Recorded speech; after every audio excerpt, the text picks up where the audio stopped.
Just looking back again on day 2, I still get chills watching that last game. What a fabulous game that was between Mineski and Evil Genius. It seems that it's always EG, doesn't it, involved in these big matches? Whether they win or lose, it's always exciting, that's for sure. We're going to see them in action, of course, again later today as we move into our elimination day. 4 best-of-3s ahead. We've got 2 men back on the panel to discuss our first 2 days of action. Alongside me right now is Malini and Winter. Good morning, gents. Hola, Winter. Hello. You're good? We all good? Are you trying to do Winter impressions there by saying good morning? A little bit. A little bit, yeah. I've hung out a little bit too much with him. Have you? Yeah. No, I've hung out a little bit too much with him. I believe that, Winter. I'm with you on this. I'm with you on it. What have you made of the first 2 days? I know we've only seen 6 series, but it feels like, you know, we started to get some information about these teams, along with Starladder last weekend, and then now we've had 2 days here. Yeah, I still don't actually think the patch is fully settled, despite all the cries for a new patch. And I think today's we have, you know, now that we have like, you know, double losers, so they should be a little bit closer. Even though I think the matches yesterday and the day before were all pretty good. So some of them. I think most of them were pretty good though. There were a lot of mistakes in some of the games, but I think overall they were much higher quality of the first day. Yep. I think that's the problem, isn't it? From your point of view, you look at it and if you see mistakes, that's a bad, you know, it starts adding up to a bad game. Whereas I see mistakes and go, this is really exciting. I'm really enjoying this. This is so much fun to watch. So I guess there's a different, you know, when you've played at a high level, it must be quite hard sometimes to kind of look at it and go, yeah, I can enjoy this game. No, I get what you mean. Mistakes make for an interesting game, a lot of comebacks. It happens in Dota. We're all humans, you know. Yeah. Eventually, well, eventually someone is going to make a mistake. Yeah, some. There are some players that make you think that they're definitely not human as well. What stood out for you in terms of performances, Ben? Well, Jab's Clockwork, I think, again. And I really liked Nana's Mirana. Mirana was fantastic. That was amazing. Yeah. I mean, I casted those games. Every time I watched this guy, I was like, oh my god, this guy is just taking Clockwork to the next level. Why is he not picked over Earthshaker and Thinking? I think a lot of teams have a lot of different opinions on the Force, but Mineski has their own style. What about you, Winter? LGD. I didn't expect them to be in the last 4. I watched their first game. I'm like, oh my god. They beat Infamous, but they had so many sloppy moments in the game. And then they got better in the second series. And they won the second series against Immortals. Yeah, I wonder how much they actually played with 357. I mean, he's the coach, though. Even if he's not playing a lot with the team, he's always there with the team. But still, playing with someone is different. But he knows how they play and how he wants them to play. So that's 3/4 of the job done, isn't it? Yep, and he's drafting for the team. Yeah. Nice. Makes it easy for everyone else to play. Even though first series, I think the drafting has some loopholes, but he actually eventually got better. They drafted better, they played better, and we saw Yao on the Earth Spirit. He practices Earth Spirit. He was the MVP in that series where he actually played Earth Spirit. We were kind of like skeptical about, oh, they had 2 supports, but both of them are going to be probably position 5 supports, even though Yao is actually playing the 4. Technically, he's the 4, but he still plays it like a 5. But that Earth Spirit game actually showed that he can actually play a proper 4. That was a proper transition, wasn't it, to the replacement for his team. What about in Group B? Has it surprised you that Mineski can come back again after doing so well at Starladder? It's not a blip. It's not fake news, as someone told me this morning. Mineski is real. Does it surprise you at all that they've come back and qualified for the top 4 again here? Not really. I think when you look at the talent lineup, they're like, okay, this team has a lot of upside, but are they going to be similar to the kind of prior iteration of this Southeast Asian superstar? They are probably the best C team that has ever been assembled, in my opinion. Like skill-wise, very, very high ceiling. And in the qualifiers and in Starladder, they didn't start really well in Starladder. They lost their first series, but they were up against Liquid, you know. So, but I think their weakness is sometimes they get drafts where they think can work. They are really confident with certain things, but they actually get into a very bad situation, and the opponent's draft were able to find loopholes in their draft. So I think that's one of the weaknesses I've seen since their qualifying games till here. Okay. Are you surprised that this mix of different nationalities has come together so quickly as well? I mean, the C teams in the past have always been historically, you know, all Filipino or all from Malaysia or all from Singapore or whatever. I mean, ISO Size is the only one that's really kind of, he likes to play with different nationalities in the team. Yeah, I'm not that surprised because I was with Faceless before, and I knew that Jab speaks English at a level good enough for his teammates to understand. I think the main issue is like when people talk about mixed nationalities, it's always the communication, how well and how fast they can actually communicate. Because if you're slow, then it makes it very difficult to make that split decision because someone is going to communicate slowly. But I don't see that problem with them. Okay. All right, let's take a look at the schedule for day number 3 because we've got plenty coming up ahead of us. Obviously, the semi-finals and the grand final tomorrow, but we'll kick things off this morning with Team Secret versus Infamous. Na'Vi versus VGJ Thunder. Those two are elimination matches at the bottom end of the table. So loser is done. Winner still has another match to play because they'll face Immortals or Evil Geniuses in the other decider match at the end of the day. So those are the 4 that we've got coming ahead of us. Have you got any thoughts on how these first 2 might go, Ben? Well, we're firstly really excited for the Team Secret versus South American team. Major. Yeah. That was one of the highlights of the Kiev Major, I would say. But that was SG, though. Yeah, but I think South American teams that are kind of similar in their play style and their upset potential, most importantly. Yeah, but Secret has a much more solid lineup this time. And they're definitely going to go into that match as strong favorites to win. But who knows what will happen in Dota? Like, anything can happen. It can. It's part of its beauty. It's part of why we love it. Let's give you the lineups for our first match of the day, and we'll start with the team that have got high expectations, of course. Did very well last weekend and got some good games under their belt, but they didn't quite hit the heights that they wanted to. Likewise, they're searching for a top 4 finish here in Bucharest. Can they do that? Let's find out with their lineup.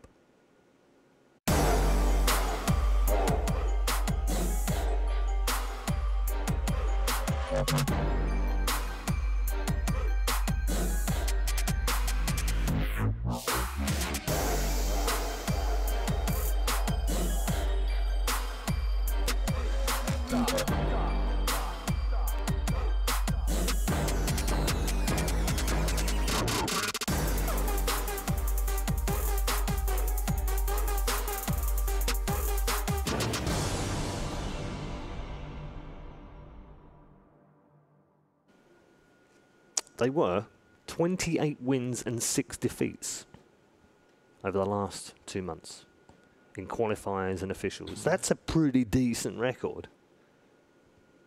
So therefore, having high expectations on this team is fair, isn't it, Ben? Somewhat. Yeah. Somewhat? Why wouldn't it be? Well, what would you take into account? some other people's opinions are that that's actually the weakest region right now, European. So if you play a lot of European qualifiers, it kind of fluffs your stats, similar to maybe like 2 years ago when if you played a lot in North American qualifiers. But I don't think it's fair to judge by region. Sometimes when you look at a team and you look at how they play, they have a system. I mentioned this a bit. They play very similar system to Liquid system. They were really successful at TI. People can talk about the region as much as they want to, but Secret are playing good Dota.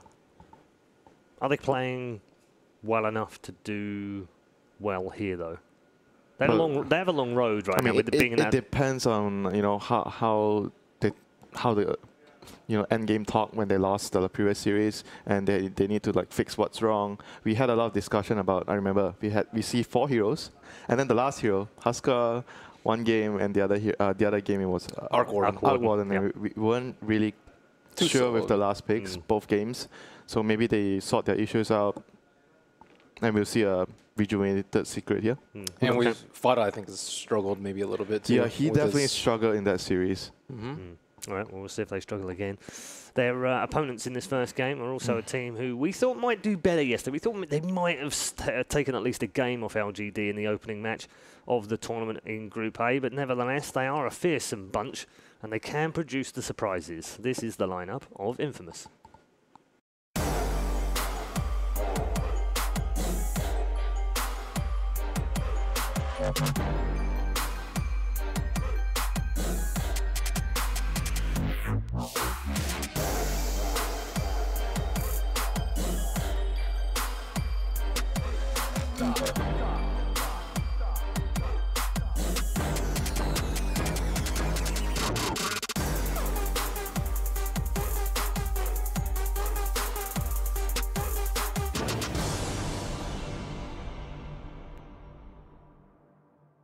Well, we know all about the fun. We all know all about the item drops and the BM and all of the things that go with South American Dota that we love. And some despise, I know, but I kind of love it. We had one yesterday. Ice drop his item. Yeah.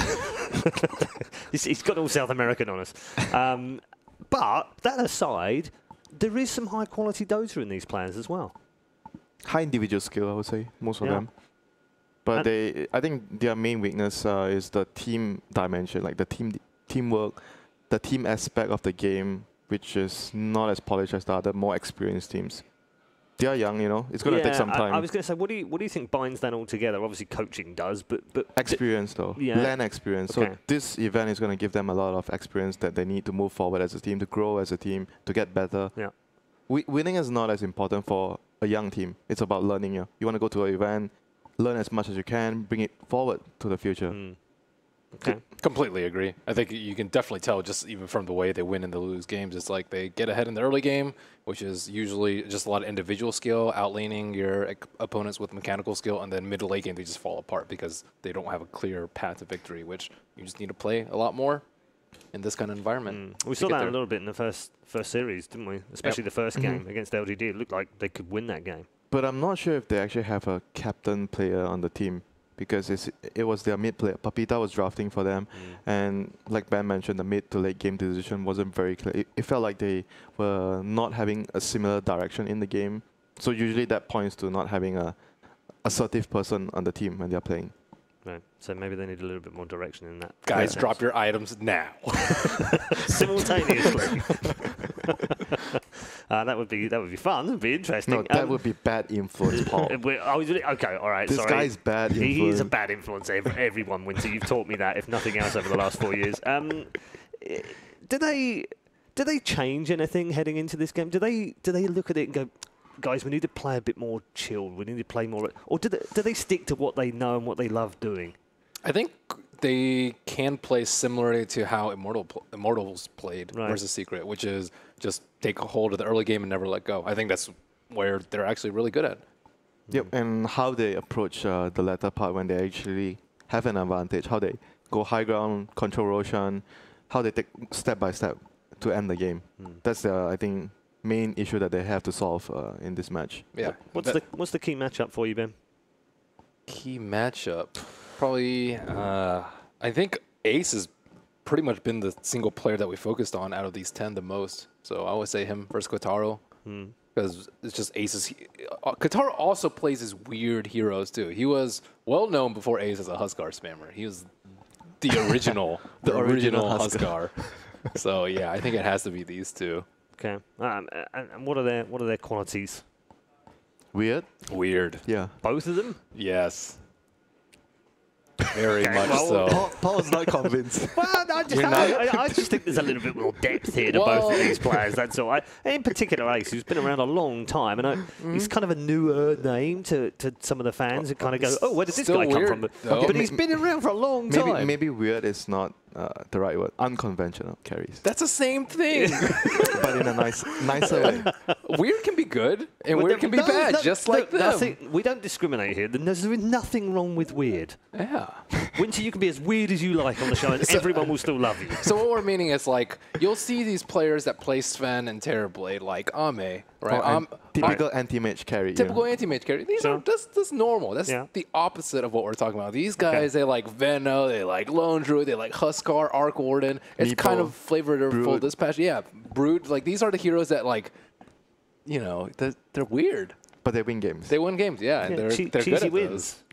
Are we going to see any of that weirdness come out, do you think, in the series? Likely. I think we're going to see at least one Huskar, presumably. Maybe. Brood probably more likely, I would guess. Well, the thing is, like, Huskar is probably viewed at like by both these teams. There's probably, like, you know, that third layer of weirdness that, like, you know, you peel it back and it just gets weirder and weirder.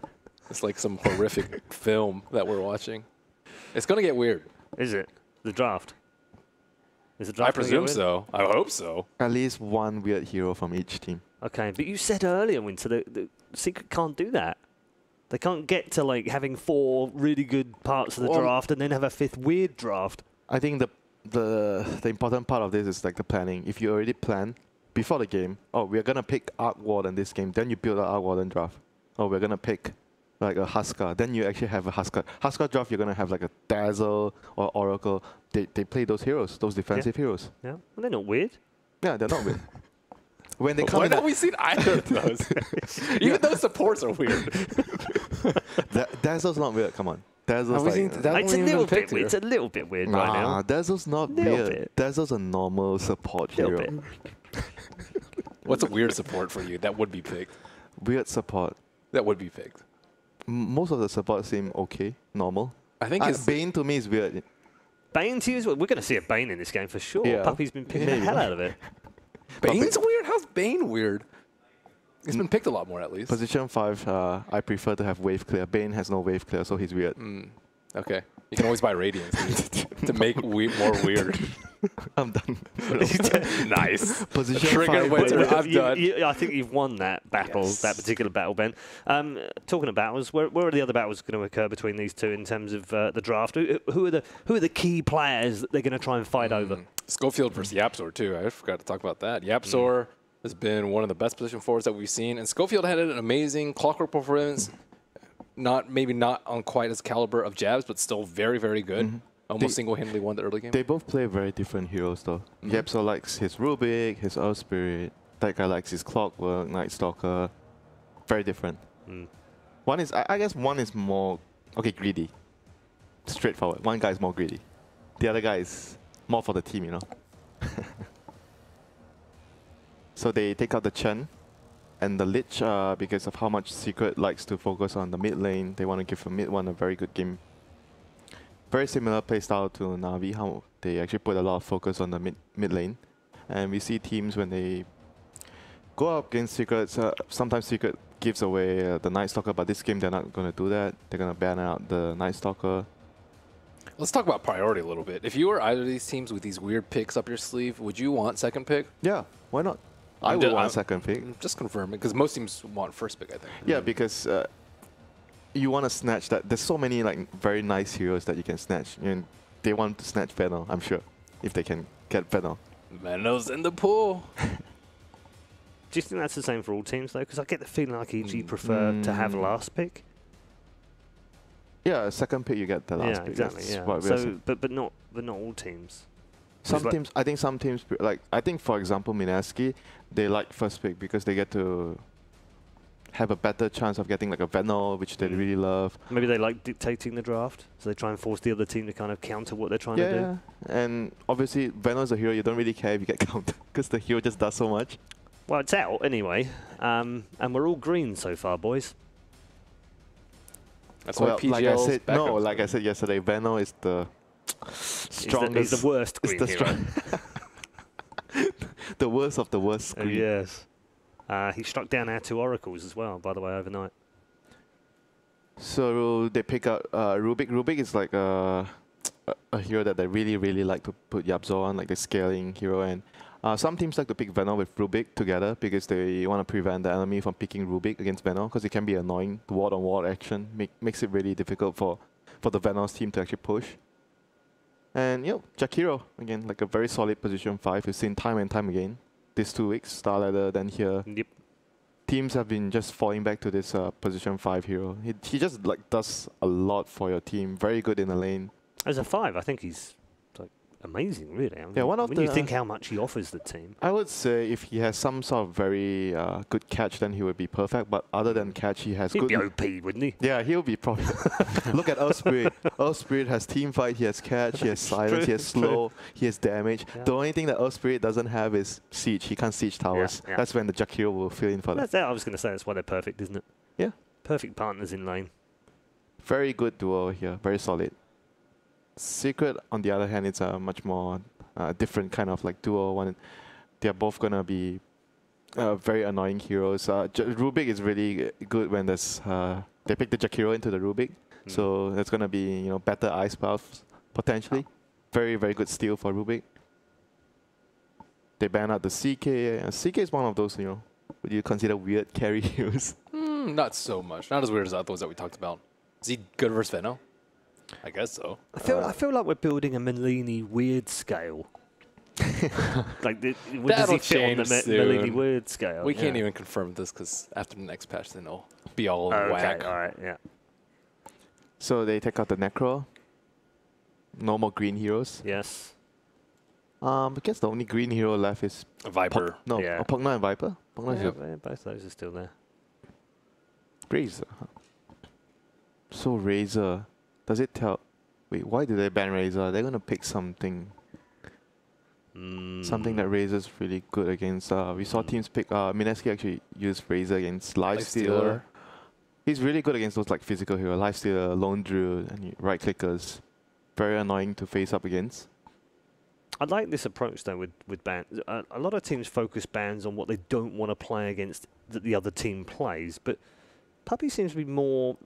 He sometimes brings out these bans where he makes the other team think, "Oh crap, what do they want to pick them because of this ban?" Yeah. Which then makes them think more, right? Or sometimes he just doesn't want to play against the hero. You never know. Sure. If you look at Infamous bans, they make more sense. They ban out the Necro. It's a very, very good hero. Ember Spirit, one of Mid-One's best heroes. Ricky. Ricky. Who's playing Riki? Puppy, probably. Yeah. What are you? Probably Puppy. I mean, I've seen core Rikis, but that was a very long time ago. And core Rikis I've seen core Rikis with Magnus. You get the Empower, and you do the tricks of trade with the RP. That's really, really strong. With the triple Aquila? And core Rikis are very common against like Meeples. Back in the day, you know, people pick Riki against Meeple. But it seems rather strange, because usually when you see a Riki, it's always very likely to deal with like a jungling hero, like a Chen, Enchantress, and you stalk him in the early game. But right now, I'm not very sure why Riki is here.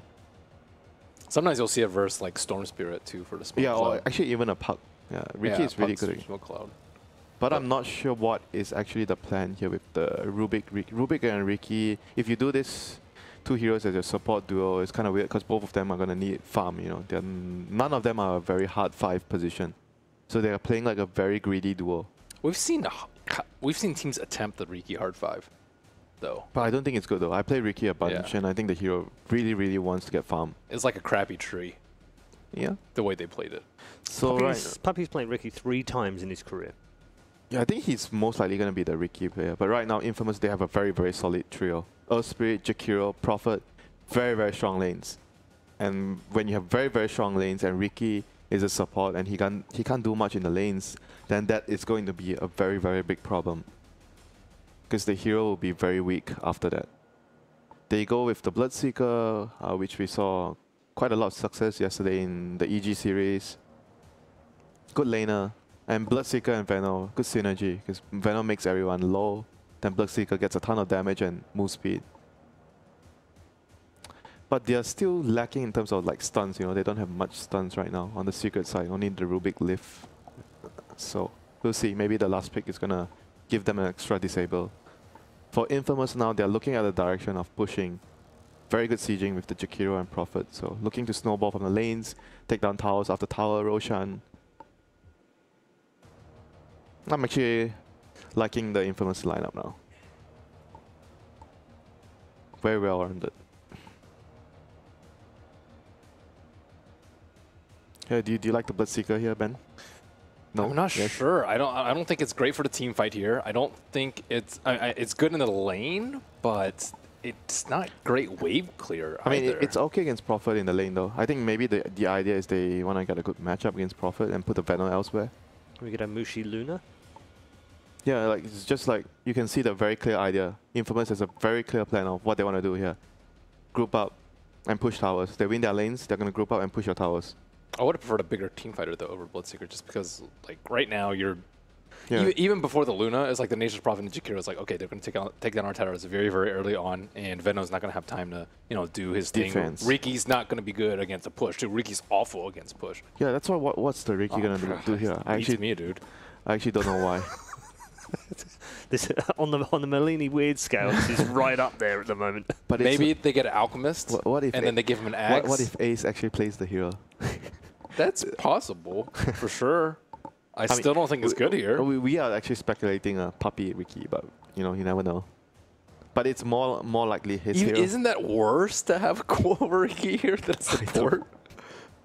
I don't know. I just think it's already a problem that they have Riki here. I'm not sure what's the Ricky going to do. Ace has never played Ricky in a public official game. Just saying.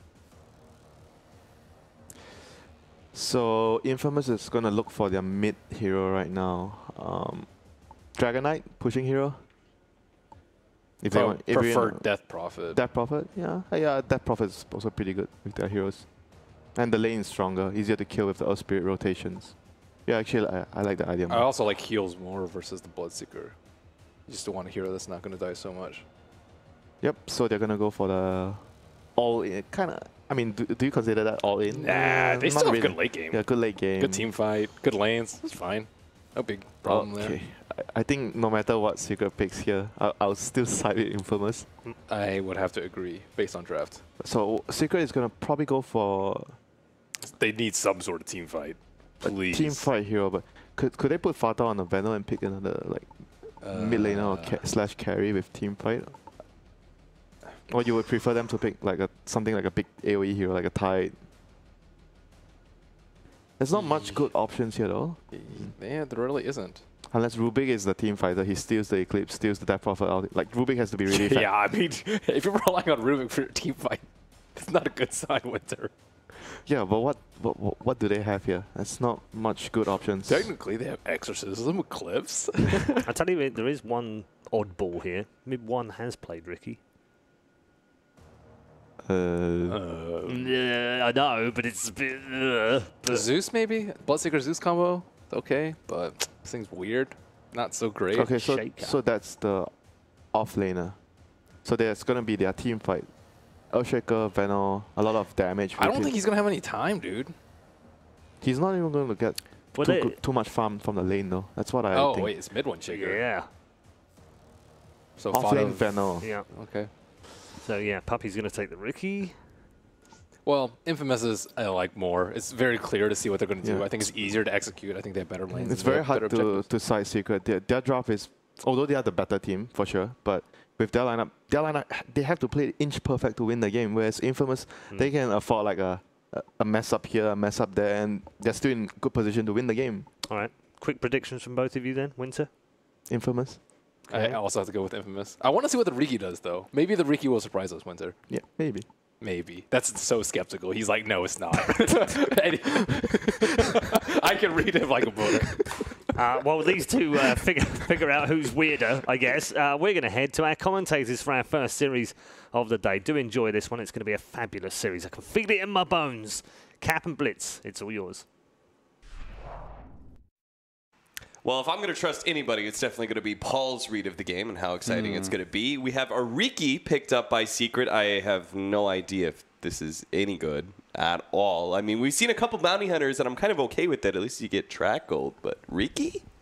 I think he's just a really annoying hero to play against. Okay. And that's what I think when I want to win Dota is annoying to play against. Exactly. But I do think I favor Infamous's draft.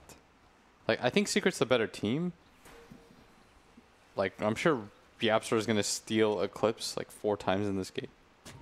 And somehow get like Nature's Prophet TP and Sniper Courier or something. But aside from that, I do think that I like Infamous's lineup. That was the problem that the panel had with it, right? Is that there was a distinct lack of team fight. Secret did bolster that a bit with the Earthshaker last pick.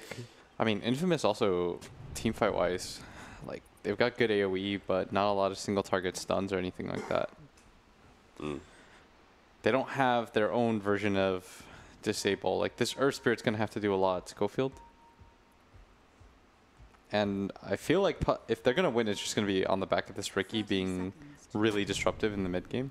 So why do we pick Riki? And why did we pick it up so early anyway? Do you think it's a 1-to-1 pickup against the Earth Spirit? I can't remember the draft order, like off the top of my head. It was 3rd pick, so basically you had Jakiro and Earth Spirit in the pool. And then they counterpicked with shout out Riki. to our observer, by the way. Our observers did get food poisoning. So, Gabe. Speedy recovery, guys. This is going to be Lyrical doing the obsing. Lyrical, this is your one shot, your big opportunity. Don't mess it up. If you know, all right, you're already messing it up.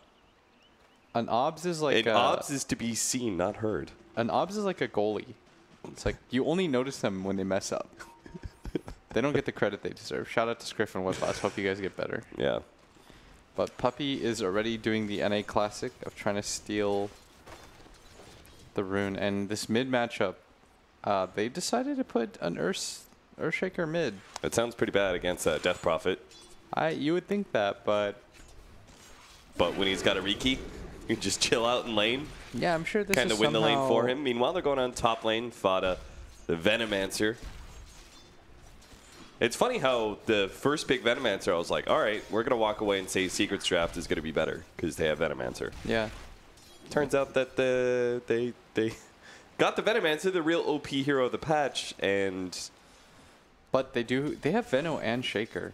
Yeah. Like, those are both insane heroes, if I'm honest. And right now, Fada, Pepita, body blocked up by Schofield, trying to finish him off. They will be able to get that first blood. Hard to make the Venomancer work against a full tri-lane. You can see why. yeah, and he's also on Radiant side, so it's a little bit harder for him to cover. But heroes like this in the off lane, their purpose is just to like run at people and die repeatedly. And the weird part is like you're supposed to be okay with that, because theoretically you're trading regen. The difference is, though, Infamous have an offlaner that can run at people and probably won't die too much in his lane. Stinger on the Nature's Prophet. He can just kind of keep on harassing them, especially that Rubik. The Bloodseeker obviously is a decent matchup as long as he's got protection in the beginning game. Yeah. And so far up at top, Puppy trying to snipe this rune. There is a dust if on he could steal Schofield, it though. away. If he does grab it, He might grabs it. just- Schofield got to pop the dust. Nope. Not feeling it. He doesn't have the Chikiro. He's only level 1. Yeah. But so far, laning-wise, the Earthshaker tops in the game. Not too surprising considering he's had so much health. Yeah, so just hoping that the Courier was going to be making that rotation mid. Unfortunately for him, Courier is sticking it out inside the base, it looks like, until that 3-minute marker. Yeah. After all, the Death Prophet shouldn't really need it, right? It's an Earthshaker. Any melee hero, I'm sure Death Prophet's going to be pretty happy.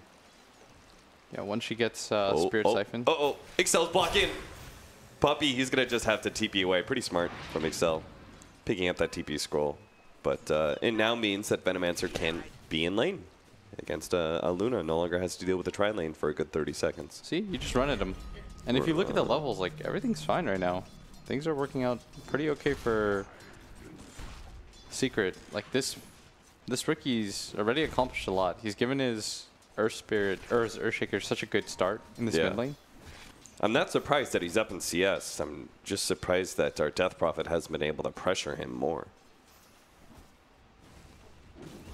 I think it's largely because Pepita is afraid of wasting his Spirit Siphon. Like, if he gets ganked, he wants to be able to just, like, double pop. But, like, not using it at all is kind of scary, too. And now mid one's got 2 levels of the Aftershock. He's going to be CSing just fine. Like, he's pretty much getting free farm at this point. This is starting to get a little bit absurd right now. He's got 400 gold over him, and it's an equal creep wave, too. And that's never really a good sign. I don't know. I thought Death Prophet, like, stomped this lane, but I guess not. Especially now with the help of Puppy early on, who's already level 3 and now just he's been a got the bottle nuisance. for mid one, so he's going to be good. Yeah, and he has raindrops. Like, now he can't lose this lane. Excel. Ooh. Didn't have the mana, unfortunately. A little bit shy on the Gale here for the Venomancer. And maybe they could have gone for him. Nice jump away, but they're still going to be able to catch Puppy as they're going to run him down with the dust. Double slowed. And a new coming up from the Luna. Should finish it off. Qatar will take that kill. 0-2 now for Infamous. But Fada actually just got in range of Excel here and is just going to go for this kill. Will be able to get it pretty easily. He has to trade away his life, though, so that might still be worth it for Infamous. Yeah, and if you notice now, everybody from Infamous is out of regen. If Fada just, like, TPs up here with Puppy at full health, they're going to have to back. Or at the very minimum, I think they should Shrine. So if you realize the situation right now, this Luna's pretty much almost dead. Yeah, you can't go to lane. Yeah, I think the better thing to do right now, if I was them, would be to just straight up go for the Shrine. Yeah. And Yapsor Not right like now. Puppy he's mid. really needs it anyway. No, not really. Like, he's not getting harassed at all. He's just getting out CS. But he has caught up just spamming that nuke, and now Spirit Siphoned up. Now they've got the Jakiro with the extra bit of nukes and slows. Mid one is in some trouble, but Yapzor was backing him up. He was sitting behind him. No NPTP. Okay. 30 HP. Man, if they had the NPTP, that would have been a pretty easy kill. Yeah, I think they should have signaled for him, and if he just pops stick, they'll get a kill on him. Uh-oh. Puppy going to be nailed right away. They do have the roll in from Yapzor, though, to be able to help catch this Earth Spirit, and he's completely out of mana, too, so this is a big problem for him. Going to be helping hand from Fada. Yeah. Now Easy pickup. 2 to 3 for Secret. And right now, Katara, though, just farming away on Luna. A little bit under-leveled, though. Like, if you check out the level difference between him and this Bloodseeker, like, they have killed Fada, but this is the problem when you play against heroes like Veno offlane or Pugna offlane, is they don't really care if they die. Yeah. They just show up, do the same things as... they're going to roll A on support both battle. supports. Standing on the cloud, Yapzor's trying to make it back to his shrine. Schofield's dropping pretty low, though, and here comes Ace with the Bloodseeker. Gonna be able to... Oh, no! No! Mid-wad, why? Oh, no! The Fishable... All right, we got the Rupture. He had a Rupture for that, though. Yeah, I think he wanted to save could it. have easily gotten an extra kill off of the Rupture. Look how low the Luna is. Looks like no Ace is just TP. going to be able to run him down underneath the trees. What a great timing for this rotation from Ace. It's just going to be able to clean up most of Infamous, it looks like. They're going to try and TP heroes into this one. The Death Prophet is here, but there's so many heroes of Secret inside of the tree area. I'm not sure if he can actually fight it out. He's going to try, though. Oh, what a big Furion nuke, actually bringing Puppy quite low. Maybe Puppy can get that one kill. Can he get any more? It doesn't look like it. He's surrounded by heroes, surrounded by all of Secret, diving that tier 1 tower. And they managed to pick up, what, 1, 2, 3, 4 kills off of that? Yeah, and they only lose their Ricky and maybe... Maybe Absorb, bouncing glaive. Yep. Oh, just enough. does go down, but the level disparity between this Bloodseeker and this Luna, like typically you want to see your Luna level 6 here so that she can just pop Eclipse when they run at her, but being level 5, unable to do so, of course, and they're just getting run over right now. This Ricky has had a little bit too much impact in the early game. Both supports from Secret feel free to move around the map because they've got these independent cores. And that's where I feel like Infamous should have focused a little bit more on this mid lane. Because I think that mid one is most likely a kill whenever they see him. But instead, he's just had a free laning phase. This is a Earthshaker who could go for a blink at like 10 minutes. Opting, of course, to go for the Shadow Blade. I say of course, but I was like a little bit puzzled by that. Stack up on the Invis and just run at them, I guess. Yeah, I can kind of dig it. Feels like Shadowblade does afford you certain opportunities that Blink Dagger won't. Yeah, it's When just it like comes you to, like pop it up. invading jungle. You pop it up. Treat it like it's a pub and just like run at people. Run at people Invis. Like your Puppy. Venomancer, he's level 6 right now. What's Yeah. going on? How is he 6? He's 6 before the Luna is. So you think after they killed Fada that first time, just immediately rotate onto mid? Yeah, like you can't. This is the problem with playing against these offlaners like Pugna and Veno is they don't care. You can die, people of pubs. You can die once or twice with these heroes immediately, as long as you like right-click people. Yeah, as long as you dealt damage and forced regen. Yeah, that's all you have to do because you're gonna out-regen them eventually. You just die without popping salve or anything, so they're gonna go on him at top. Eclipse is used as well. Worth it, I think, for a level 6 Veno. That's a fair amount of gold. How over-leveled he is. Plus the rotation of the Death Prophet now that Fada is gone. He's gonna pop his ult for this. Yeah, they can go ahead and see if they can take this tower. Now, Ace is standing by, but look at this. They're going to try and catch him here, slowing him down to out the Sprout. The kick comes out, does manage to nail him. Schofield slows down Ace just a little bit longer, long enough for the Luna to be able to get the extra Wow. nuke, and that is enough. Very fantastic. And now Secret are all kind of split up, not really able to defend this tower without should their def it. Bloodseeker. This is not a fight they want to be able to take. Maybe just the pick off on Schofield here on the side. Schofield trying to look for the roll it out. No, Blink Dagger from Midwan is going to be able to stand in front. Okay, so he did get a blink. Yeah. I was like really confused at that Shadow Blade choice. I was gonna say like, really? But Looks Thanks. like he just wants the second item now. He just had it in his quick buy earlier for reasons. I'm okay with it as a second item, especially against Nature's Prophet. But first item, it's like the strength of it is so good, and I really wanted Secret to defend that tier 1 tower up at top. Like, show me that you're gonna DP ult, and if you're not, then defend it. Like if he's gonna ulti for that, then everyone just backs out and farms out the lanes. Right. But if he's not going to, then it's like a feint. They're trying to get a tower without committing any spells. And why didn't he? Probably felt like it wasn't worth it, although like using it at this point is definitely better than just saving it. Yeah, I was gonna say it's not like you're really hemming and hawing about the early game usage of Death Prophet ultimates. I mean, I don't think you really get the opportunities to take towers too often. He's trying to go for like the instant slam. Can't find anything Run though. to bottom lane. Maybe he can catch up still. Yeah. In the meanwhile, Fada is pressuring that top lane. The higher levels of wards. Misses out on the Gale though on Stinger. Still, this Venomancer, pretty uncontested, 3 levels of wards now. Ace is up here too. He really wants to make something happen, but Stinger kind of realizes that this Bloodseeker hasn't shown himself on the map, and now with the Blood Right being casted on the ground, That makes it a little bit more obvious. I think that Nature's Prophet was actually going to pop out before that. He should be okay though. He can always just wand TP out, Yeah. and they can't cancel it. Like wand TP out. Easy. Like that. Remember we talked about it. Secret. I mean, neither team really has too many disables. Secret gonna heavily rely on this Earthshaker, who Yeah. just kind of sitting at bottom right now. TP gonna come in at top. Pepita. Oh, he's actually going to be able to maybe catch up with Fada. Meanwhile, Schofield Stinger trying to go for this one. Oh, no, that's not good. But they managed to get the silence out to stop mid-1 from gassing out any spells. So Luna is able to run over Ace's Bloodseeker. What a great Dude, reaction. I told you he'd get Eclipse. Whew. He's always gonna get Eclipse. He's Yeah, gonna steal yeah, like 4 yeah. times this game. Rubik. Yep, so Rubik, man. Like they're gonna want to go on this because he has Eclipse. Seriously, though, what a fast play from Schofield. Yes, and they're gonna make their way in. They want a core though, and Infamous should know that this is coming. They both scan, both of them. In the same area. Yep. And Smoke's gonna break. Yapsor. They know that he's got Eclipse, so they're a little bit more hesitant to fight. So instead, they're gonna dodge, go bottom, which is the correct play. Fada who had TP'd down there. And this is nice now.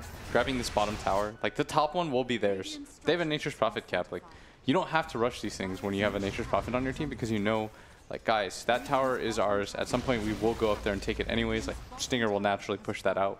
Yeah, when- if anything, Stinger can always backdoor it later on to the Yeah, game. exactly. Things are real hard. There's Puppy no- snatches the first courier. Ooh. But the roll-in is going to be able to find and manage to get the dust out there. Puppy, oh, instantly canceling his ultimate. Not trying to stick around. Obviously, he won't be making out of this situation alive. Yeah, and Yapsor gonna pop the Oh, Eclipse. there's the Eclipse steal. Oh, Stinger did not know what he was getting himself into. Damn, dude. Okay, well. And now he's got Sprout. Not sure how good that's going to be, but he's got it. He was trying to get TP. He was hoping that he was Yeah, going to get that- TP or Treants. That'd be pretty sick. Yeah, he got the worst one. So I guess that's... I mean, he had to use it at some point. A pretty decent gold exchange, though, being able to kill a core Nature's Prophet for that. And Fada just continues to farm. He's got a Midas on him. But- Schofield setting up for the Nature's Prophet. Nature's Prophet's actually going to go and try and catch the courier here. Rides along the cliffside, though. Oh, you should be careful. People can rotate down to him. And Yapstar really wants to steal those Treants if he can. Fada just hiding in the side, and everyone from Infamous just trying to create space while Katara Hiyama farms. And he's getting really big. He's got Mask of Madness, Dragonlance completed, 14 minutes in. Easily at the top of the net worth chart. But still very susceptible to the Earthshaker and Venomancer, right? And all that magic damage. Oh yeah, dude, he'll die. He needs a BKB really badly. But So once he we're gets still, BKB... we're still not in 5-man fighting shape. Yeah, and there's a haste rune at bottom. Puppy, gonna walk by it, places a ward. Schofield trying to save it for his Death Prophet. Might not be able to. No, No, Puppy's he's gonna not grab going to it. move over there. Yeah, I think he's afraid that there's a rune ward. Or rune sentry. Like, feels like he doesn't want to make that rotation down. I think he senses that he might be getting baited right now, but ultimately it's okay. And instead they're going to go on bottom. Fada has a TP up. Is this enough damage? Doesn't look like it. It actually came really close underneath the fountain. Now, Papita, with his haste rune, has some issues. It's currently being ruptured up. Now has the Macro Pyre thrown up by Yapster, who was stolen earlier. Puppy's getting more damage, and Mid-1 is going to be able to finish off the Death Prophet. Ace running around like a madman, but he's going to be caught. Looks like stunned up underneath the Eclipse, just enough for Katara to be able to get that kill. He's going to be able to turn around back onto Mid-1 with the Urn taking him down little by little. It's so close, but it's not quite enough. 23 health. He's going to run away. Eclipse taken once again by Yapsor, so Infamous, they got to be a little bit careful about that. But Ace dies again. Puppy places a sentry behind the tower, trying to see if maybe he can pick up anything there. As Infamous do disengage. The fight is relatively even. They kill Bloodseeker in exchange for that Death Prophet, who would really like to see use his ultimate at some point. Yeah. Like that time at top is going to come back to haunt him because he hasn't popped it since. So it hasn't really had too much impact anyways. And this is like the classic Dota black hole scenario. It's like, would you rather just use it for one hero early on or save it for a really long time? Kataro got body blocked up for just a half a second, but I don't think he noticed. So he's going to be gone on here by Mid-1 and Puppy. Double Enchant Totem makes short work of Kataro, especially with the Mask of Madness activated, lowering his armor for the big physical damage hits. Yeah, it's a lot of damage that he just took right there. I didn't even realize. Reduces your armor by 6. Yeah. Dude, Earth Spirit chunks him then. He's got 3 levels in the Enchant Totem, and he's got that +10 strength talent. Gonna be feeling even better. Level 15 with the +50 damage. Yeah, I figured that the Luna, I was like, maybe she'll live. She's got 1,500 health almost. And a wand. So her effective HP was pretty high. It was like 1,600, but without any armor, they did kill her quite quickly. And Puppy's not underfarmed. He's got 2 Ring of Aquilas. Was it that Bobaca did it? I love that, yes it was. I love that Yapsar always seems to go for this Eul Scepter before the Blink Dagger. He just has confidence that he's going to be able to get the Blink. Yeah, and if I'm in that situation, I'm just like, oh god, what if I never get my Blink? What if I'm stuck in the black hole of warding? Stinger gonna get gone on here. Fisher thrown out with the dust. Yapster's not quite able to get the telekinesis here, so Stinger is going to be able to run a decent distance away. Throws the Eclipse out now, but Schofield's already able to roll himself away. So Stinger gets out, Schofield's away, and a gank attempt completely ruined for Secret. Yeah. And so Pepita at the bottom. He's got a Yules this time. Oh, he's got the Yules to be able to stop that TP out. So it looks like Fada could die, but he managed to get a Force Staff a little bit farther away. Misses out on the Ice Path as well as the Macro Pyre mostly. So that is a complete whiff. Pepita can't really push an objective off this either. Oh no, did he just, okay. Just silence, just silence. Not a big deal. He's starting to get low though. He's gotta be careful. There's the Slam, Enchant Totem. Now Stinger, he's going to be up next. Hits him with the Enchant Totem. Oh, look at that damage. Takes down half his HP with one hit. Now the Gale goes out. Stinger's going to have to try and TP away. Kataro stuck underneath the Blood Rite with the Eclipse going out. Look at Puppy. He just charged right in with the ultimate. Now the Earth Spear's doing a lot of damage on the side, though, being able to chase away some of these heroes, hoping to be able to get any kills they can, because Infamous, this was not a good fight for them whatsoever, losing 2 cores and only being able to get Fada. And it looks like some of their support's going to get cleaned up as well. Jakiro's the first one down. Mid-1. It doesn't work like that anymore, my friend. If he was trying to do the Blink Dagger trick, attempting to go for the kick, but Mid-1 blinks a little bit too far up north. Not able to hit the Fisher, though, Schofield. Right, what's your long-term plan here, Schofield? He's going to get the kick away and roll to a different direction. Yeah, he's going to roll into the base, into towers. I mean, all right, Mid-1 gets it anyways. It's a flashier death than you use the stone, but Pepita finally opening up with his ulti. I think the first one of the game that I've seen, 19 minutes in, and it's largely unsuccessful due to the Force Staff on the Venomancer. I mean, they just have too many Death Prophet counters, it seems, with the Earthshaker just being so strong. And he does like almost 1,000 damage in just physical hits when he does double Enchant Totem. I mean, the larger problem is that we talked about it in the early game. Yeah, they have a lot of push, and we favor that lineup because it looks pretty well balanced. But the one thing that they lack is this disable. Yeah. The only person that's slowing anybody down is this Earth Spirit. And Ice Path, sure, a lot of people argue with me and say, oh, it's a great disable, but it's usually you use Ice Path after you've been set up for something. Yeah, I won't argue with that one. Yeah, it's like a 1.5 second stun that has a cast William, or formation. It is a great disable when you get level 25. That's true. So we just got to wait for that for Infamous. But right now, this is such a large issue, and they're actually going to find Puppey. They know he's there, but he's going to roll to the right. Oh, they do manage to get the dust onto him. Oh, they guessed wrong. Oh, they could actually still find him if Luna just runs over and kind of checks that area. That's what I mean, man. Puppey, if they're going to win, it's because Puppey is as annoying as possible, and so far that is held up. He's been in 11 of these kills. This one ward down here that just expired, that ward saw so much on the map. Like, it was able to spot them for like a good 3 minutes. That's why they were able to spot that rotation going down.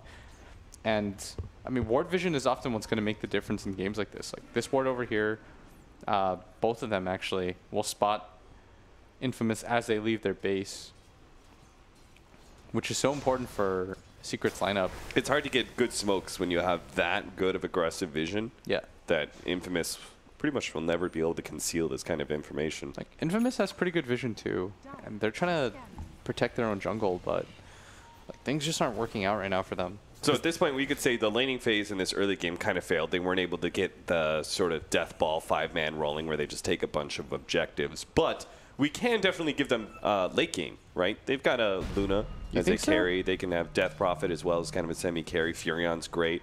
So Secret, even though they're ahead, they still, the onus is on them to actually hit this mid-game really hard. I'm not sure about that.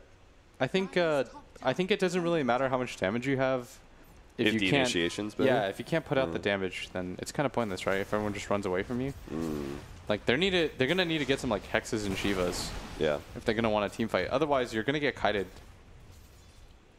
That's why these pub lineups, unless you know you're running at a really low MMR, you can't just like pick Spectre, Void, Bloodseeker, Luna, and PA, and it's like, well, we won no matter what, guys, in the late game. It's like, no, you need to be able to stop heroes to deal out that damage. Otherwise, your lineup is pretty inferior. You go super late game, and Luna, no matter how many items she gets, is still going to be super susceptible to that instant she just gets stun echoed. initiation from That is Shaker. the benefit, is that Secret will always be able to start these fights, theoretically, because they have the Shaker.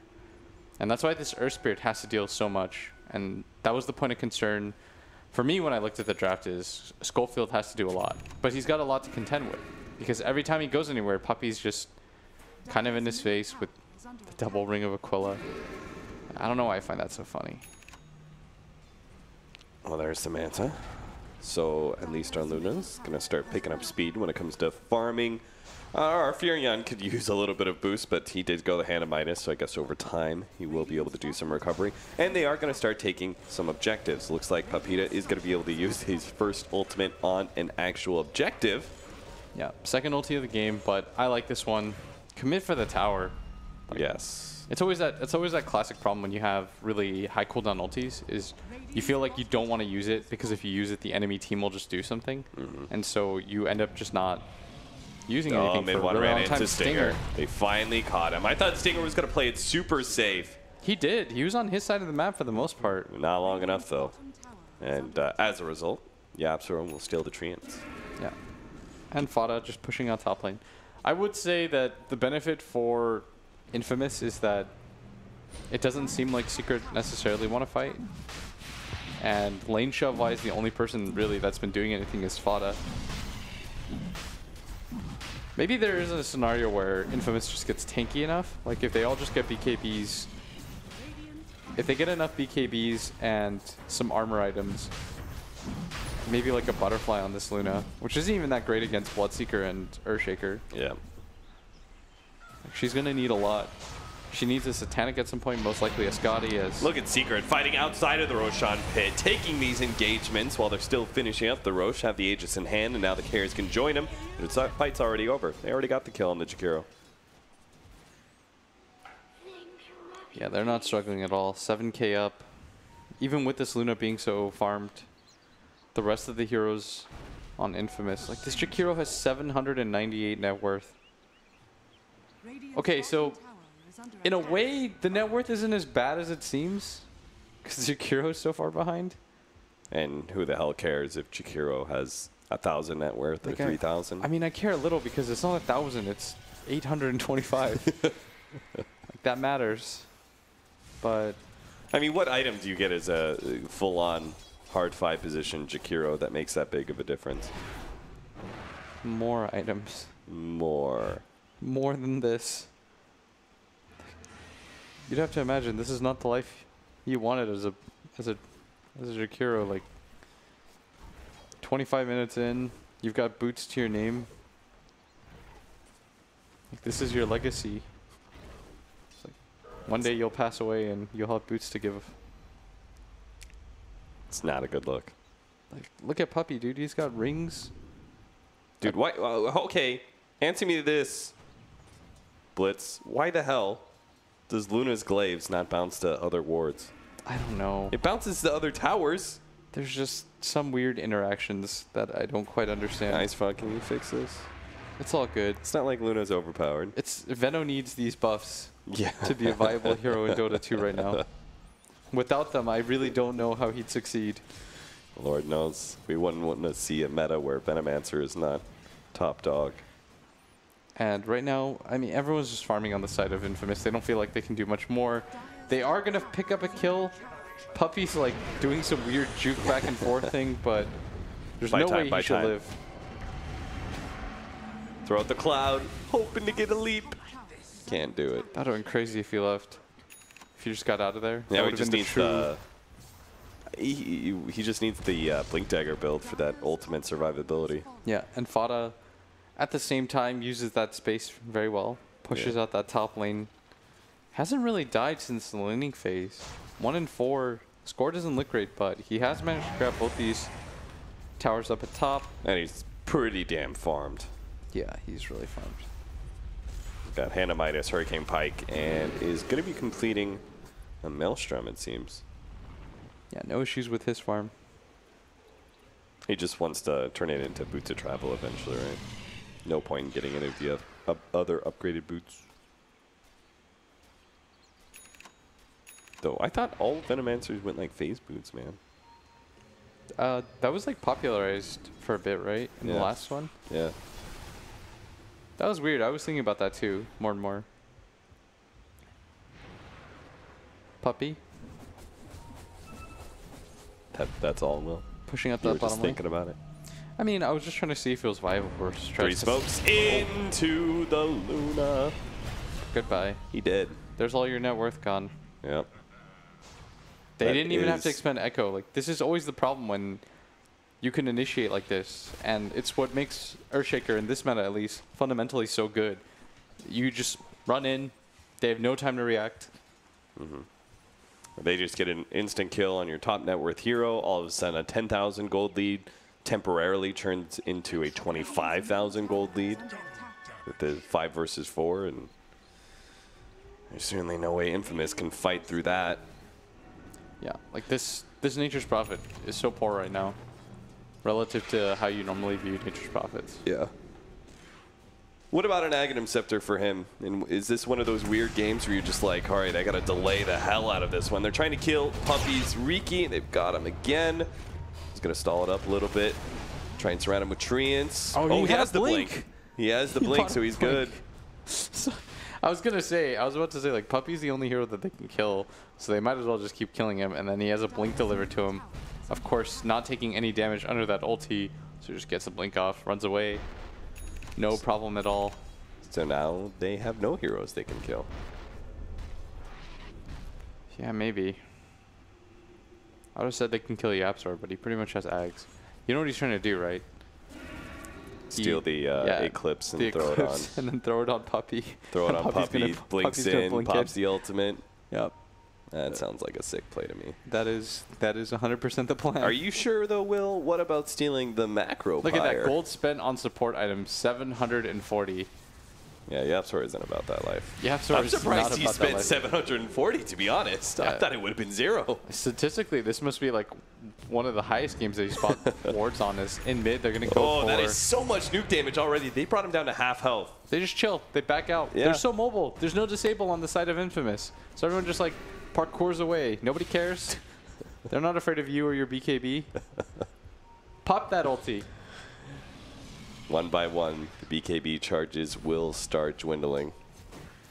And Infamous, I think they're just like farming, hoping for something because they know they can't team fight, but they're gonna get picked off because that's just Secret's lineup. That's the way that it works. You gotta formulate like a long-term plan though. Yeah, you're drawing out the game, but for what? Exactly. Like, what is the... What are you shooting for here? As Nature's Prophet? I mean, you're probably just stalling and hoping for an opportunity to present itself, right? Splitting them up enough that you eventually either get the farm to have... Why did we go pipe, by the way, on Nature's Prophet? It's good versus pretty much all the Secrets heroes. Yeah, sure, but didn't we need hard lockdown? Wasn't that the big problem? It's okay. He's gonna... It looks like he's getting Hex next, which we talked about what he needed. Sure, sure. There's still always an So upside. just stall the game another 10 minutes. Yeah, and with that pipe, like if the carries can get their BKBs off, like maybe Infamous stands a chance. Like the way that I see Infamous, if they can win this game, is they just get really, really farmed on this Luna. Like she needs to get 6 slotted. This Death Prophet gets 6 slotted too. Schofield and Stinger has to... Oh no, he got greedy! He tried to go for the extra creep wave after the courier snipe, gonna be found by mid one, who doesn't even bother throwing down his Echo Slam. Yeah, that was an optimistic TP. Meanwhile, his team is pushing down the tier 2 at the same time, too. That's probably why he went for that creep wave. They're gonna fight ultimately for this. Creating space, but Secret are going to try and challenge this tier 2 going down. Kataro's going to go ahead and pop his BKB early here with the Ice Path. He can actually maybe get a kill on someone. Yapster goes ahead. Yule Scepters himself. They have to TP out. Excel's going to be caught. Again, mid one with the Yules. You think Excel cares dying? No. No cares here. Tier 2 acquired. Papita also popped his ulti. Like, they're hard committing for these things, but Secret's not really giving them the opportunity to fight. And he doesn't have the Octarine yet, so this is going to be a long cooldown. So Secret should take advantage of this timing, right? Or not? I mean, all the Roshan's BKBs are coming down. out. No, you wait for Aegis. If you're a good team, you'll wait for Aegis. I like that. Dude, Singer's like Very definitive. just trying to do whatever he can. He's like, I'll grab this bounty rune. Repeatedly dying. to Immediately mid gonna one. die.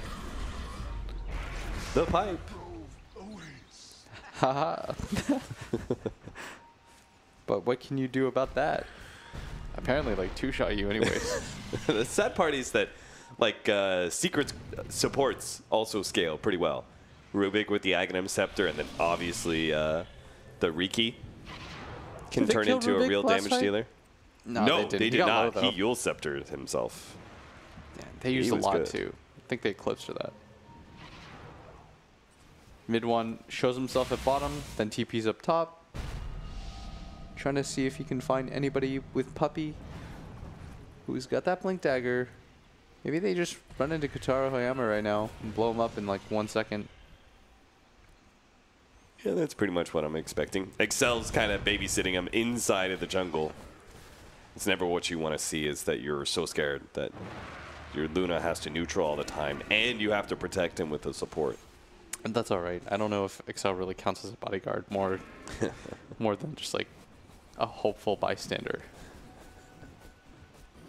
Come on, man. What's willing Excel gonna energy, do? willing energy to him. Dude, what's Excel gonna do when they 5-man jump him? Give him the spirit bomb, baby. He's gonna like say good luck. Hope that works out. He'll record Kotaro's final moments. That's what he'll do for posterity. Yeah, he'll be there. Just like, I'll remember this. I will remember you. Doo-be-doo. Ace has just been farming. Haven't talked about him nearly enough this game. There goes the Eclipse. Oh, They've caught mid one. What a big kill that could be. Yule Scepter. really They're need to still going finish to be him. able to get him on the way down. He may have popped the shrine, but he's still going this to die is to a the nuke great fight damage. for them. This is a really good fight. Singer is trying to get away with TP out. Ace is going for the kill, but a nice kick from Schofield, which also nails 3 other heroes. Puppy also got what a hit by big that. play. Papita Papita's from going to the be able to south. slow him down. They found their moment. Infamous. They've got 2 with Rubik caught. It's going to be a third triple kill for Kotaro. Go for it.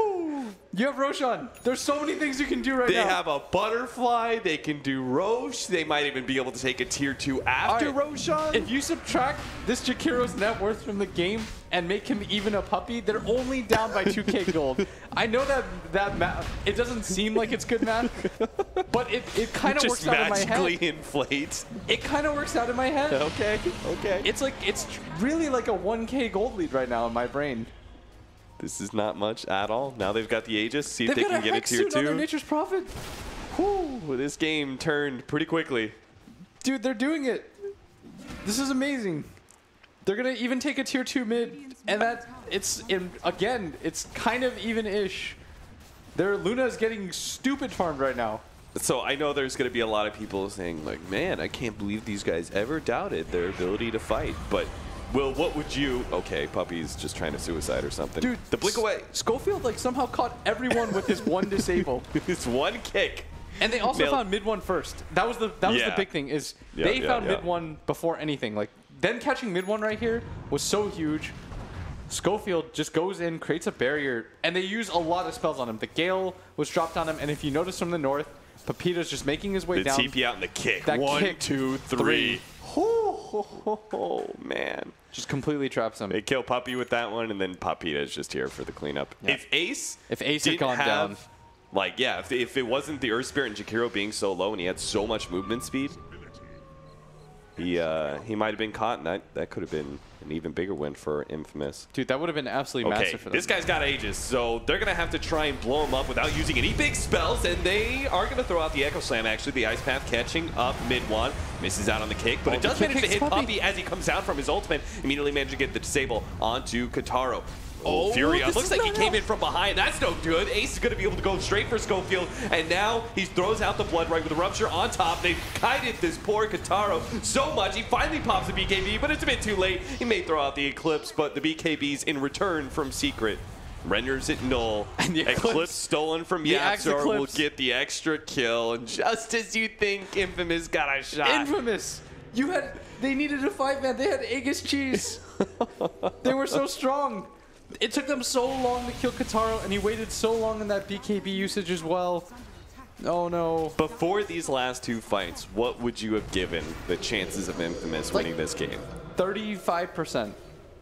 And now Rubik has Exorcism. It just doesn't sound. Dude, the hits just keep on coming. They were legitimately in a really, really nice situation. Mid one? Mid one? Okay, that's apparently Shadowblade. Invisibility is invincibility. Word. And so that's going to be one lane of Rax. Yeah, so they lose one lane of Rax here. Look for a second one. He's got 4 staff. Yeah, he can jump down whenever he wants to. Yep. And mid one, just, I guess he's going to casually walk away. Good thing for them. Finish that tier 3. All right, they got the Rubik's. deny from Stinger.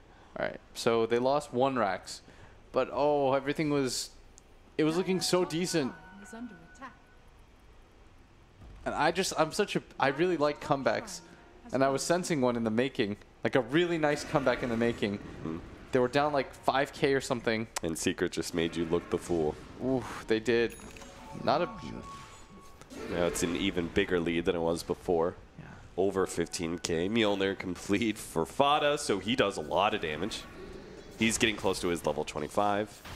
He's very strong right now. He's got that 9-second BKB still.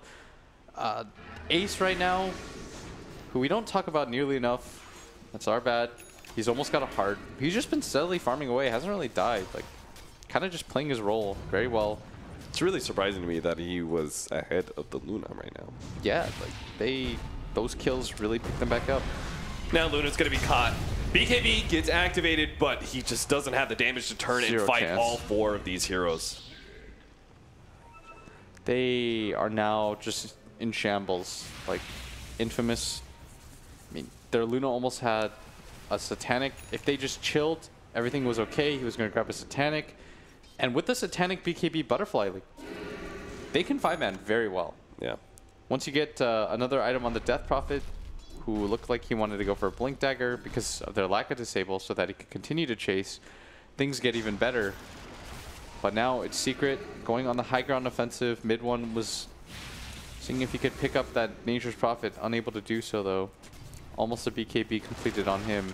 So now everyone makes their way over. Illusions. Infamous are actually taking so much damage from this.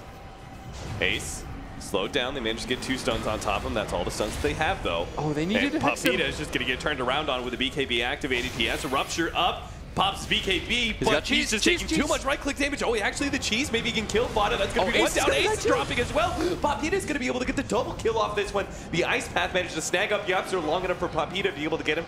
Now with the slowdown, Schofield. He's dropped a little low, managed to get the silence off, but no stun as Puppy is going to be able to get that kill. Missed Ice Path. And it looks like that will be the end of Infamous's turnaround, but they got 2 big-time core kills. Yeah, that cheese. And that's what we wanted to see. When they got that Aegis cheese, both your cores are going to be so strong. Ideally, you'd like to just be able to stay. You don't need to 5-man push down the tower, but you'd like to be near each other in case moments like that happen. And they knew they could sense. So, like, Kotara's definitely by himself. Let's just use everything on him. And even when he respawns with the Aegis and BKB, he wasn't able to pop that BKB fast enough. Now, here comes mid one. Echo. That is so much damage. And once just again, one hero. just getting caught right outside his base. He'd just broken apart the Mask of Madness, finished up the Butterfly, was trying to work towards that Satanic. I mean, if he gets that big upgrade in HP and the lifesteal, right? He doesn't die to the burst damage potentially. Boom, he pops his BKB, Satanic, starts right-clicking, he goes up to full HP so fast. Yes. And they've got a Hex on their Nature's Prophet. Like, everything was going okay, but can't live on the past. A Secret, 15k up. So what do we do for Infamous? Just stall some more? Stall until we're 6 slotted on our 3 cores? I know it feels like we're just talking about Infamous, but it's because, like, there's not much to say. Like, Secret's up 20k. They've done an excellent job of building their lead. Yeah, the regular update on which item Secret has picked up recently. Yeah, it's like they're ahead, and they continue to get ahead.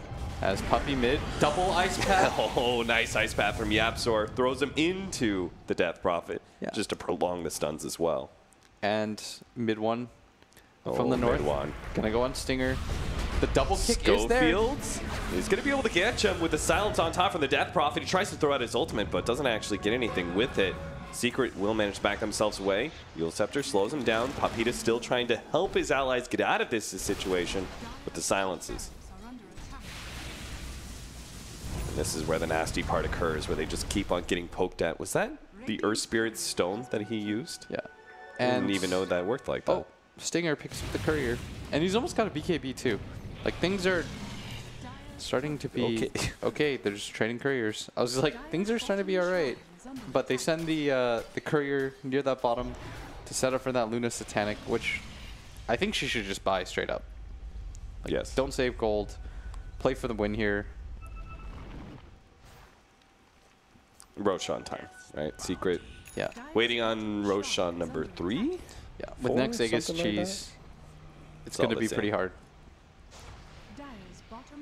So Infamous, their one chance of being able to come back into this game again is going to be contesting Roshan, right? We do have really good team fight potential.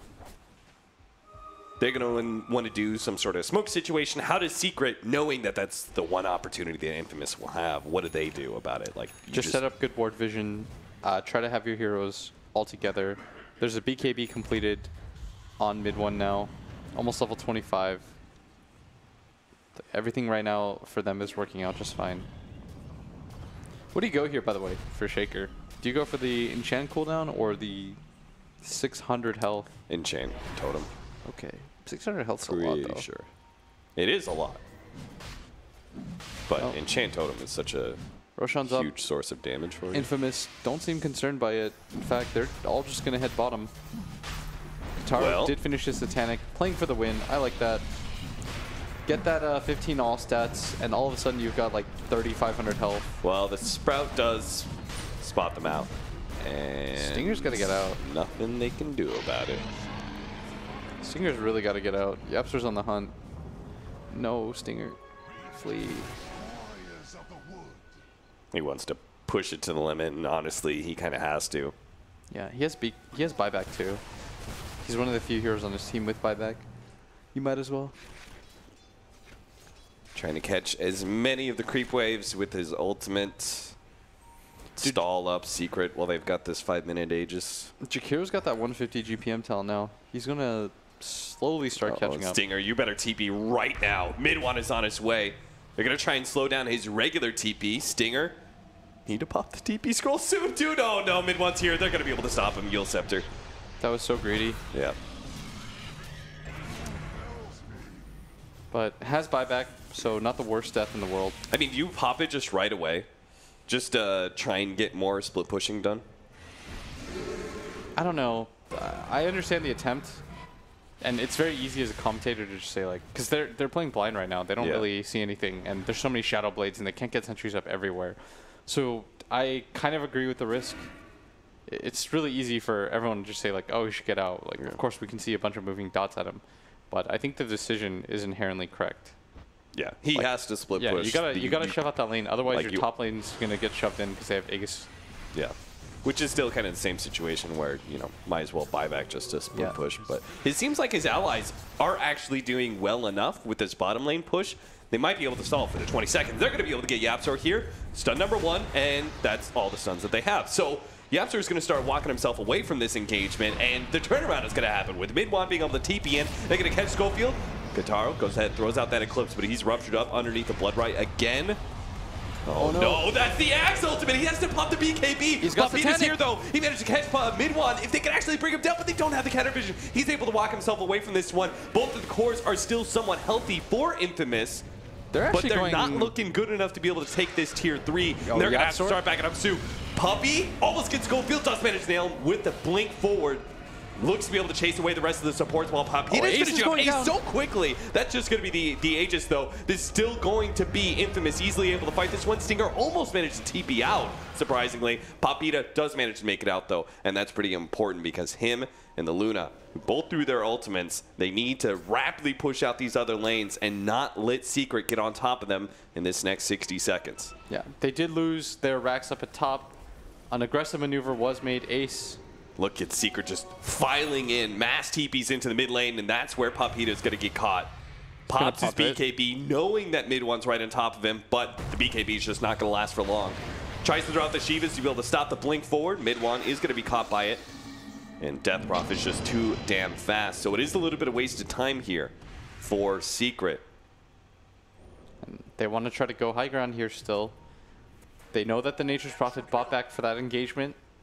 But unfortunately for them, there still is a tier 2 tower down at bottom. And this Rax is low, but not worth it to commit that heavily just for range Rax. Yeah, thank goodness the Manta illusions of the Luna was able to push forward that next mid wave that was coming in. That really stalled up Secret quite a lot. Yeah, and you've got to cut waves aggressively. Puppey, he's really daring this one. Bloodright and the Cloud, that makes things really difficult for Earthspear to be able to get the follow-up stun off the Ice Path, and now they manage to rupture up and throw back Kataro with the increase of level 25, the Telekinesis. Now Infamous are going to try and fight this one out with the BKB activated. Oh no, mid-1 was not able to get his Blink Echo Slam, but still so much physical damage is being rained down upon the Luna, and he's just not going to be able to get out of here alive. Papita, he's going to have to throw out all the damage himself, but heroes are kiting him around just constantly. Eul Scepter's being used, Excel being chased down by Puppey. Finally, Eul Scepter, Papita, they need to just direct all their physical damage onto him, and once they do, this game is pretty much over. Infamous are going to have to mass buyback, but they do not have the Death Prophet ultimate, so it's pretty much all on the Luna now to dish out the damage and repel Secret from this final push. Yeah, and the Ghost, Rubik has him. They want to continue to push in for it. He actually steals the Dual Breath. Doesn't really matter what spells he has at this point. Look at that long toss back. Able to get him right on top of the Venomancer, slowing down Excel. A pick off before the fight, the final fight, even starts. Yeah, and Fada still has cheese. All the buybacks coming out on Infamous. Everyone's back alive, and they haven't been mega creep just yet as Kataro TP's out bottom. Where do you head? Do you head bottom? Do you deal with your tier 4s being chipped down? Looks like Secrets may not be able to close out this game just yet. Yeah, and mid-1 even whiffed on that Echo, but they still dominated that fight. Yeah. Like, he was trying to time the Luna BKB, but was unable to do so. I mean, they just keep on kiting the Death Prophet, and then they just hone in on the Luna when they feel like she's weak enough that both our Venomancer as well as our Bloodseeker can just right-click him down. I mean, our Venomancer does a lot of physical damage. Now with the Butterfly complete.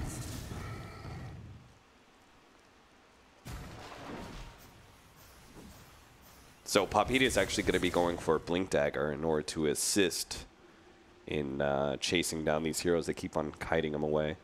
He's had that queued up Yeah. for a really long time. Well, since he's already blown his buyback, there's nothing else to do, I guess. Might as well. No, no, Stinger. This was not the place to teleport. He's trying to cut the extra wave. And sadly, all of Secret were lining up to head up to top lane to see if they can kill the Death Prophet, and he just ends up stumbling into them. You just got to make guesses. Just got to go for those aggressive TPs and cut waves and just hope for the best. At this point, though, it's becoming predictable. Like, Secret knows. Yeah. Every time, like, this Nature's Prophet is trying to cut this top wave, guys. He's done that like 4 times. Let's just wait for him. Kill him when he comes up here. And now, they're making their trek through mid as mid one did push out that top tower. Almost has an Octarine. Has it if he wants it. Probably not going to buy it, though, right? I'd like him to. You don't think that's just inherently just a little risky? Nah, I mean, dude. what if somehow Infamous inside their base 5-0 you and then push out? Anything can happen, I guess. 41K though, Cap. That's a lot of K. Like, I don't know what you want me. Absurdly large number. I don't know what you want me to say when you ask questions like that, dude. I'm not sure the last time that I've seen a number above 30K. Wow. Like you. I don't know, man. Just like, sure, dude. What if I love the fact that Secret are still like farming, controlling the game. They're like let's just get our next round of items, guys. they're like another? If they had another Bloodseeker on the side of Infamous, like if they had everything that Ace has, they would still be losing in net worth. They just had a 6 versus 5. If they had a Still 6v5, they would still be losing in net worth. I don't think they lose the fight. I actually think that'd be enough to turn the game around for them. But they'd be down by like 10k gold still, dude. That's how big of a disadvantage they're at right now. So if there's a comeback, it's going to be even more epic. As they're going to run into mid one. Spotted. Who He has a haste rune though, and that will just makes walk things away. hard. Schofield, you have one. You've got like one missile. You're everything for your team. He has to hit the perfect stun. Oh no, He's he's got straight an into the illusion. perfect ice path, and he Get is out of almost there. immediately going to die. Tossed back by the Rubik into the rest of Secret. He only gets off his ultimate, and he has no buyback. So now it's entirely on our Jakiro. That was the gem as well. He's got both of those gems are both Schofields. Puppy's just racking them up. He's going to drop one, let the courier pick it up instead. Infamous. Somebody start feeding tomes to Excel. Get him to that level 25. Because they definitely need it on Infamous Are there any? right now. I don't think there are. Oh, there is one.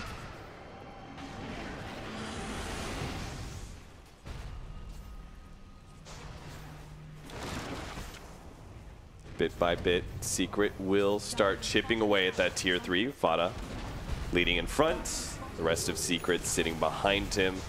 I mean, there's not really much of a force of initiation for Infamous in the first place. Even harder. Most of the scary heroes are in the back line, far outside of your reach. The 3x Plague Wards are doing so much work right now. And eventually Fada is going to be able to make this Megas, so Infamous are going to be forced to come forward. They're just hoping to be able to stall until Earth Spirit can make that initiation rather than the other 4 who pretty much just run at Secret. That's all they really do. But it's going to be Megas at this point. Glyph is going to be popped. Okay, you got to come in. Infamous are going to start this fight. Death Prophet goes out with the Ghost, already laid in, but look at Fada. He's just man-fighting him. Already brought him down to half HP. Feeling a little uncomfortable with it. With the Fisher block there, there's going to be no pursuit whatsoever. Go ahead. Yeah, pick up that Divine Rapier. See what we can do. Schofield, though, tries to make his initiation. Immediately dies. Papita tossed into Secret. Now it's going to be all on Kotaro, but the Fisher block is not going to allow him to be able to chase down any of these heroes. It's just going to be him nailing into Fada. Now the blink in from mid one as the BKB fades away. Immediately gets the stun. No right clicks come out from Kotaro, and that is it from Infamous. Game number 1 will be Secrets, and it has been all along. 59K. That is the largest deficit I think I've ever seen without a team GGing out. That could be the largest in Dota history. I don't know about that, but that, from my personal perspective, like 59,000. All right. Secret. There was like one moment Yes. where I felt really good about Infamous's chances. Like, everything felt relatively all right. Then that one fight happens where when they have Aegis and Cheese, they just get blown up.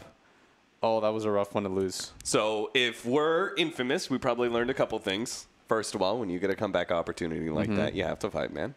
You gotta fight, man. It's Second not, of all, okay, stuns are good. stuns are good. Stuns are really good. And if you don't have stuns, then you need an overwhelmingly good laning phase. Okay. Well, hopefully Infamous will be able to review their notes going to game 2 a little bit stronger against Secret. Short break, and we'll be back with the panel.